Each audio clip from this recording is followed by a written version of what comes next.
Which final man that ain't got time to shake your hand? Get that side check, put it in pockets like it's back. Going downtown.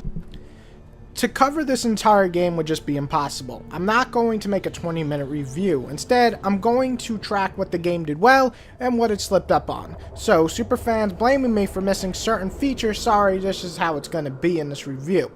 Dragon Age starts off a few years after the second title. You play as the Inquisitor, and your goal is to basically stop this army of ghosts, ghouls, demons, and all this other evil entities. The plot itself is solid enough, but it's the interactions with your party that really suck you into the title, just like any BioWare game. You'll establish an entire party of unique characters that all have their own personality and unique features. I know I used unique twice, but you know what I mean. Mix Dragon Age 1 and 2's gameplay and make it quicker, more brutal, and have a lot more teamwork, and you got this game's combat system. The level up system gives you plenty of trees to make your own warrior, mage, or rogue, and this time you can fully customize your party's armor and weapons. So this all sounds amazing, right? Let's see if it all is. The Wardens carry out a vital duty, but they also go too far. They need to be controlled. Inquisitor!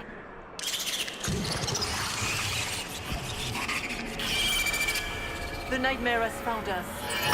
Which final man that ain't got time to shake your hand? Get that side check, put it in pockets like it's back. Going downtown. The biggest positive by far is the character development and interactions. The affection I feel for a lot of these characters kept me involved throughout my entire time playing. I especially love the fact that each gives plenty of background, easily changes your mind on their introduction. Characters like Sarah or Cassandra appear kind of boring at first for me, but become more interesting as I play on. The dialogue choices and the characters all make this adventure worth going through.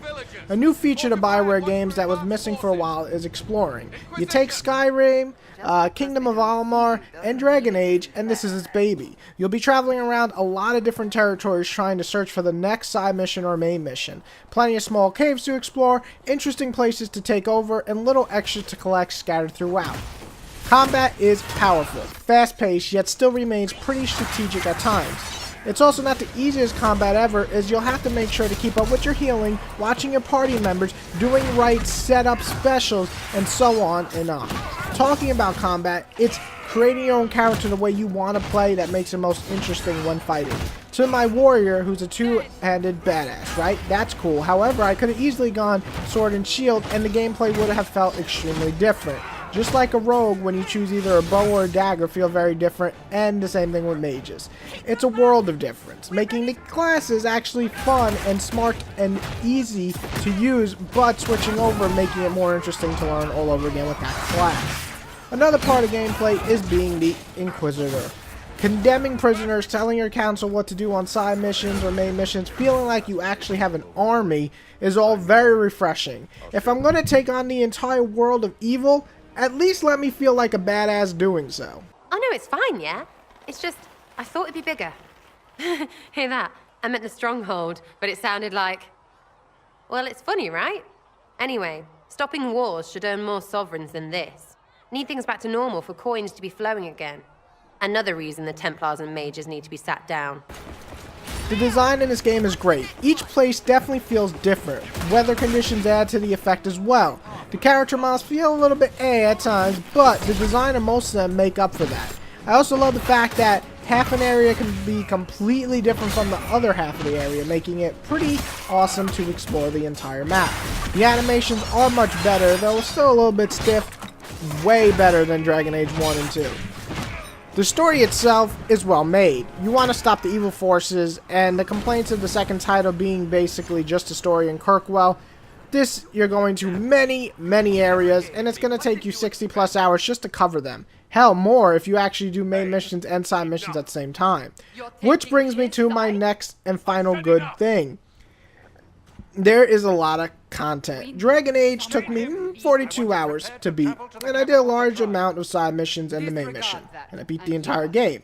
Dragon Age 2 took me about 27 hours. Now, this title took me over 65 hours, and I'm still playing this fucking game.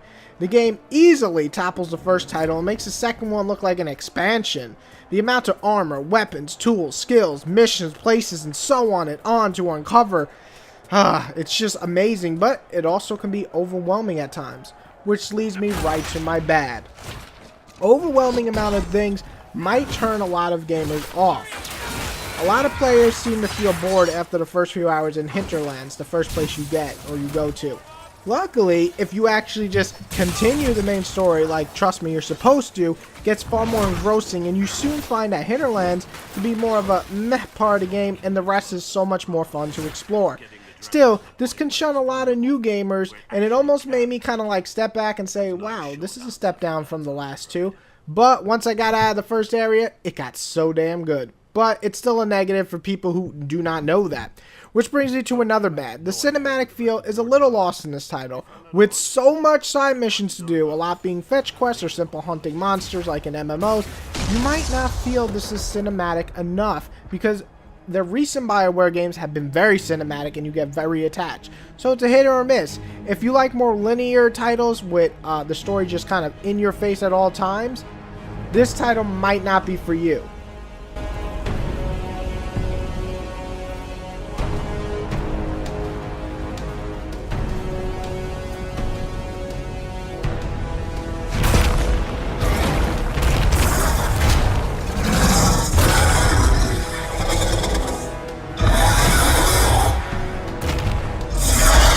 The bugs are evident in this title. Nothing game breaking, but plenty to break the immersion. Especially romantic scenes that freeze up over a minute. Stuff like dialogue not showing up and so on. They're small, but they're really annoying nonetheless, and I don't remember any major ones like this from the other two.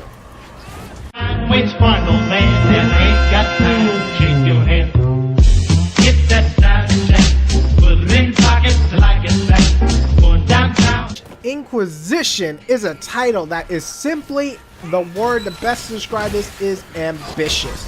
While some older fans want more of a story-driven title, you get in return content that simply will make any person who loves searching and finding new items glee and happiness. The way you get to know your characters, though, really makes you relate to them and understand them. That has always been BioWare's forte. The new armor and weapons you can find, create, make, is just addicting, and you can collect a ton of shit. And new places to explore, making it a joy to get to the next area every single time. Dragon Age Inquisition is something of a special game, and while I think there's a few things that hold it back, it's still an amazing fucking game. Make no mistake, a 9 out of 10, easy, and I recommend it to any RPG fan or Dragon Age fan, because the lore is there and there's a ton of it, and if you like collecting shit, you probably already bought this game. 9 out of 10.